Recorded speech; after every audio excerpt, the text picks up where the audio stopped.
तर आरसीसीच्या शिवराज मोटेगावकरांना अटक झाल्याच्या नंतर नांदेडमधल्या आरसीसी कोचिंग क्लासेसमध्ये सध्या शुकशुकाट आहे आणि त्यांच्या अटकेच्या बातमीच्या नंतर या क्लासेसमधल्या कर्मचाऱ्यांनी क्लासला कुलूप लावलंय।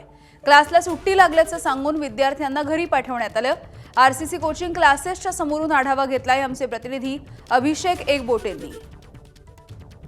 नीट पेपर फुटी प्रकरणी सगळ्यात मोठी अपडेट आता समोर आलेली आहे। शिवराज मोटेगावकर यांना सीबीआयने पुणे येथे अटक करण्यात आलेली आहे। त्यानंतर नांदेड येथील मोटेगावकर कोचिंग क्लासेस समोर मी आता उभा आहे, ज्या ठिकाणी शिवराज मोटेगावकर यांना अटक झाल्यानंतर जे आहे ते मोटेगावकर कोचिंग क्लासेसला चक्क टाळं लावण्यात आलेलं आहे। या ठिकाणी रहदारी ही रोज राहते, मात्र या ठिकाणी अटक झाल्याची माहिती कळताच न्यायालयाला या ठिकाणी कुलूप लावलेलं आहे आणि गेल्या सकाळपासून जर पाहिलं तर या ठिकाणी 6 वाजता ही पहिली बॅच होत असते, मात्र ही पहिली बॅच आज झालेली नाहीये।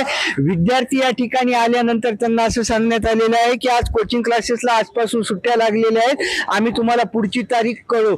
अटकेची ज्या वेळेला बातमी आली त्यानंतर पूर्ण आरसीसीच्या बिल्डिंगला जे आहे ते ठिकठिकाणी कुलूप लावून या ठिकाणी रस्ते बंद करण्यात आलेले। हा मुख्य एंट्रन्स होता, याच ठिकाणाहून जे आहे ते विद्यार्थी हे वर्गामध्ये जात होते, मात्र ते सुद्धा आता या ठिकाणी बंद करून ठेवलेले आहे। सगळ्या गेटला जे आहेत ते कुलूप या ठिकाणी लावण्यात आलेले।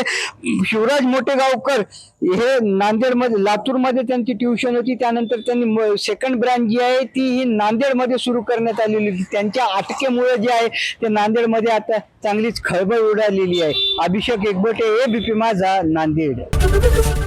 एबीपी माझा, उघडा डोळे बघा नीट।